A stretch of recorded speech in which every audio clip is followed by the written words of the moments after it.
everybody, it's Sarah with Twin Peaks Traditions, and I am out here in my greenhouse today to show you my kind of setup of how I start all of my plants.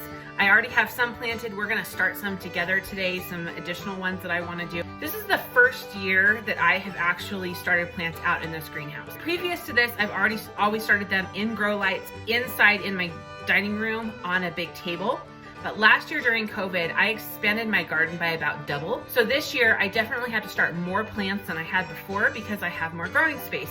And it really is cost beneficial for me to start plants rather than buying them for two reasons. One, the volume in which I grow, it becomes a little cost prohibitive for me to buy started plants like tomatoes and peppers and those kind of things that take a longer time. If I'm growing something in my garden, I want it to be something that is unusual. I want it to be something that is really delicious, that is beautiful, that's something that I can't find really even at my farmer's market. I want it, or at like the regular grocery store. I really enjoy growing things that are a little bit more rare. Like I might do a lot of tomatoes, but generally I'm gonna grow a tomato that not everybody sees at your local market. So that's a couple of the reasons why I like starting plants. I can buy a seed packet, like this seed packet of early jalapeno pepper seeds has lasted me multiple seasons, and I paid $1.67 for this. It was packed for the year of 2019. So I used them in 2019, I used them in 2020, now I'm using them in 21, and I will probably get another year out of this. Okay, let's kind of show you what I have out here started already and some of the issues I'm already seeing with my already started plants. So I've started most of my cold season crops. Cold season crops means crops that do really well outside in the cold or the cooler temperatures, but don't generally flourish very well in the hot summers. So this is the stuff that I put out in my garden first. It's the things that I plant early season, and then by June or July, they're done, because that's when my peppers and my tomatoes and those kind of things are growing really well. So I use these seed starting trays from Bootstrap Farmer. I really like them. You can buy them at the like seed starting trays at the regular box stores. But what I find, my sweater's starting to get warm out here. But what I find is that those trays will only last me like a season or two. Bootstrap Farmer did a big sale on a lot of their stuff in, I think, January. And so I ended up buying a bunch of them. So they have these trays, and then you buy the different types of inserts that can go in them.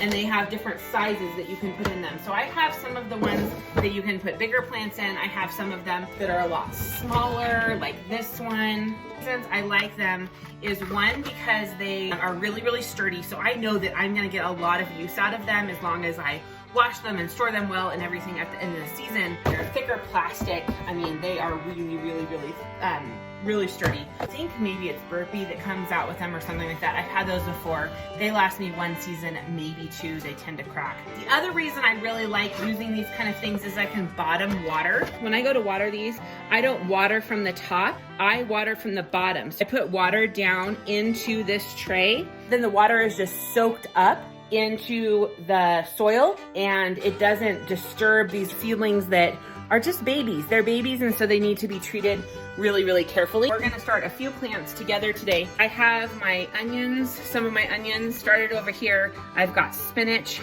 All of this tray is lettuce, and I actually just planted these last week. So you can see just the little tiny sprouts that are coming up. I will be growing more lettuce than this, but this is the stuff that I want to put out in my garden first, and I want to give them a head start. Other things that I have over in this tray is I have broccoli and cabbage over here. One thing about the garden is that it always is teaching me life lessons, even though it's just gardening. I run my hands over the top of my plants, because if you kind of move them around and stuff, they will get stronger roots. If it was outside, there would be wind and all the elements that would be blowing against them. That kind of friction against them makes them grow deeper and stronger. That's very applicable to our own lives. We will only grow if we are being tested. We are feeling the challenges of this life and overcoming them. Just like these plants need to feel the challenges, they need to feel that wind blowing against them so that they can grow deeper roots. One of the many, many, many wonderful lessons that can be taught from the garden. I have cabbage and broccoli. I have pea plants that are ready to go out on the 10th. You can look into these cells, and there's certain cells, like right in here, that did not germinate. So what I'm doing today is I'm gonna go through any of them that have a space in them that did not germinate. I'm gonna be replanting to make sure that I have all of these little cells filled up. And I'm gonna put 2 or 3 seeds inside those. The older the seed that you have, generally, the less successful it is in germinating. So if I have a seed packet or seeds that I had taken from my garden, and if they're 2 years, 3 years old, I generally put like 2 or 3 seeds in each little cell just to make sure that I have germination. I can always snip off one of them. I did have quite a few of these green peas that didn't germinate, but these peas I saved from my garden a couple years ago, and I think the seeds are getting a little old. I had very spotty germination. You don't have to buy new seeds every single year. These peas that I'm doing right now are little green snow peas, and I love them. I don't even know the variety of them. Started growing them a few years ago, and so now every year I use these same seeds. You start collecting and saving seeds from your own garden, they will start to get acclimated to your area, and they will actually be better than anything that you grow from a seed packet. So if you can save seeds, and I don't save all kinds of seeds, but if you can save some kinds of seeds every year that you're saving those seeds, they are going to be becoming stronger and stronger. My cabbage and broccoli looks like they germinated amazing. They're over here. As these get bigger, depending on what the weather's like outside, I might repot them into bigger plants. These actual trays are built for a bigger plant, so I'm hoping they can stay in here until it is okay for me to plant them outside. My last frost date is the end of May, but I can plant these types of plants out early. These are cold season crops, so they can handle frost. They can't generally handle a really, really hard freeze, but they can handle frost. These were just planted a couple weeks ago. It's a good idea. I always use these little like plastic markers, or you can use popsicle sticks. I like the plastic ones because the popsicle sticks, they rot away. And you can also put the date that you germinated these on. That's a good idea, but I don't always do that. I made sure that everything in these 2 trays are cold season crops. I don't have to worry about them being out in my greenhouse if it gets really cold at night. I don't have to worry about them being on a heat mat. They do really good just as long as they get enough sun. They do really well out here. Actually, as it starts to get warmer, I'll probably have to start moving them down from the top just because they will get too much sun. These I don't keep on grow lights. I just put them up. This is kind of my little shelving unit. I'll show you over here. This is where I pot everything. But then up here, I get really good sunlight up here. So that's where I've been putting my cold season crops, is up at the very, very top. Putting them up there saves me on my utility bills, because then I don't really have to be putting them under grow lights, and they get enough sunlight up there. But I also have my peppers started in my greenhouse right now. They're my only really kind of like warm season crop that is already started. Warm season crops are ones that do really, really well in the hot part of the summer. So you can think about like zucchinis and corn and squash and tomatoes. Those kind of things are ones that like really thrive in the heat of the summer. I've never had super great success with peppers. I always get enough peppers, but not enough to satisfy me or to really preserve. So this year I really am trying to grow better peppers. 2 things that I learned about peppers that I haven't been doing super well is, one, I think that I started my peppers a little bit too late to where the plants weren't super duper strong and big.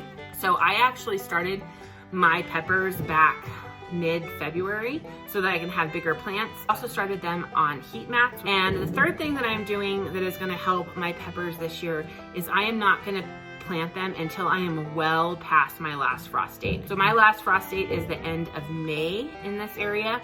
I'm probably not gonna plant my peppers out until the beginning or maybe a week into June, because I have heard that if you put them out too early, as I have done, and even if it doesn't freeze or frost, those cooler nights can really stunt their growth, and then they stay the same size for a really long time. So I'm gonna make sure to really baby those, allow it to get sufficiently warm consistently outside before I put them outside into the garden. And this is where I have my pepper plants.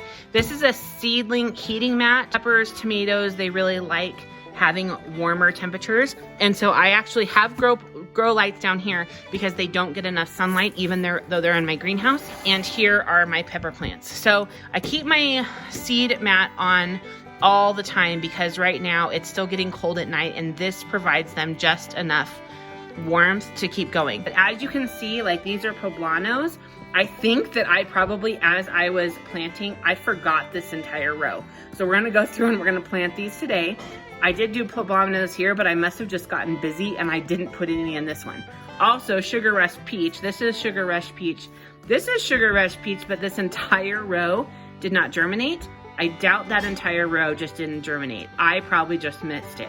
So it's not too late for me. That's the nice thing also about starting your seeds a little early, is that if you mess up like I did with these, I can still plant these and still have plenty of time. So we're gonna do that. Also, you're gonna see a few of the cells did not germinate, or this little one actually kind of died. We're gonna go ahead and replant all the cells that did not germinate. General rule of thumb for most seeds, you can plant them twice as deep as they are tall. You can also always look at the back of your seed packet. Most of them will tell you.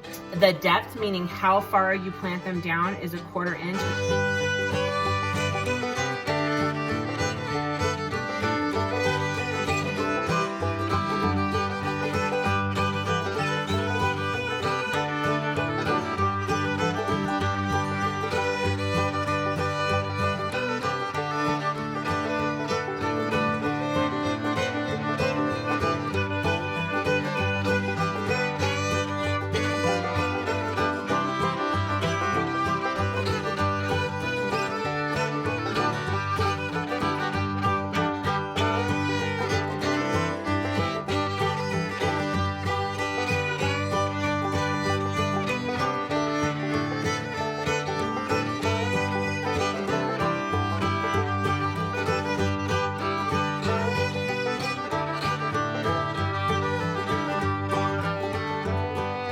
I keep all of my seed starting mix that I just buy a couple really big bags of it every spring, and I keep it in this tote because it's just easier for me to fill up my my seed starting trays.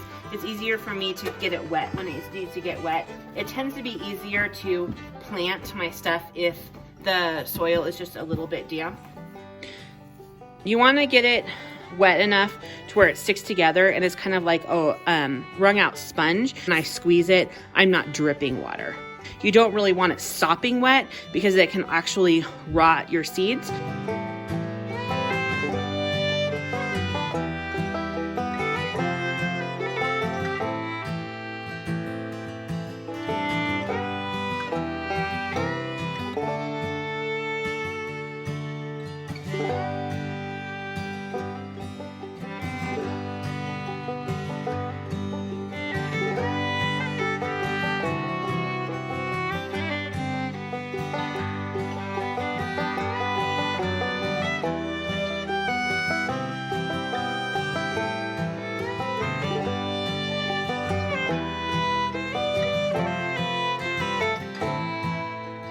First year I'm ever growing artichokes. I definitely will pay attention to the back of the seed thing. They'll germinate in like 7 to 14 days. So that kind of lets me know what I need to be expecting. If it's 21 days after the time that I plant them and I still haven't seen them germinating, I need to realize there was probably a problem. Let's see what an artichoke seed looks like, because I've never seen one. Ooh, there's not very many artichoke seeds. Tavor artichokes, and I'm going to put the date, because then I know that I planted them on the 1st, and if they're not germinating, it lets me know, in 21 days. It says they should germinate in 7 to 14 days. In 21 days, if they haven't germinated, I know there's some sort of issue. Swiss chard, and I'm actually going to start them in this seed tray because this seed tray has smaller cells. Larger seed cell is what I start things like my artichokes or my peppers. I know that those plants I want to get much bigger before I put them outside.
we're gonna run out to the garden. I'm gonna kind of show you the bare bones of my garden. It's definitely not the season where there's a lot going on, but soon everything's gonna be covered in vegetables. The first garden that I have is this garden. I call it the Veg Mahal. I've had this garden for about 5 years. It's a raised bed garden that we didn't use the native soil. We built boxes, put all the soil into these raised beds. I let my chickens have run of it this winter. They've been scratching up, eating bugs. You're gonna see them around. It's looking a little sparse. Actually, this will be the last week that they will be able to be in this garden, and then I will put them back on my run for the summer. They eat a lot of like bugs and seeds and stuff out here in the winter, and then in the summer they actually probably get more greenery type things in the summer, because anytime I have weeds, spent vegetables, or lettuces bolting to seed or whatever, I throw it to my chickens. So this is kind of the bare bones of my vegetable garden, the Veg Mahal vegetable garden, and I'll give you a little tour. Some of these beds we actually built really tall, so they come up like mid-thigh on me. It's really nice to put stuff in these that you are working in a lot, and if you have any back issues, raised beds that are really high. So I've got a raised bed here that is really high, and a raised bed here along this edge that's really high. This is probably my favorite part of my garden, is this arched trellis. I grow lots of things up this, and it's really beautiful. You've probably seen pictures of me underneath this trellis, and then there is beds on both sides. This will all get planted. This year there'll be a lot of cucamelons on this. Back here I've got some wire over this because I have perennial herbs that are in here, thyme, oregano, those kind of things, and I don't want my chickens to scratch it up, so I put this over the top of that. Low bed garden here in the back. These trellises right here, I actually grow all of my tomatoes vertically. I'll show you how I do that this summer. There will be tomatoes all along here. There'll be tomatoes all along here without the chickens, and then I'm actually going to be putting another row right here and growing more tomatoes there. All of this is strawberry plants, are a perennial in my area. There's netting over them so the chickens don't scratch them up. I don't see anything yet. Oh, right over there.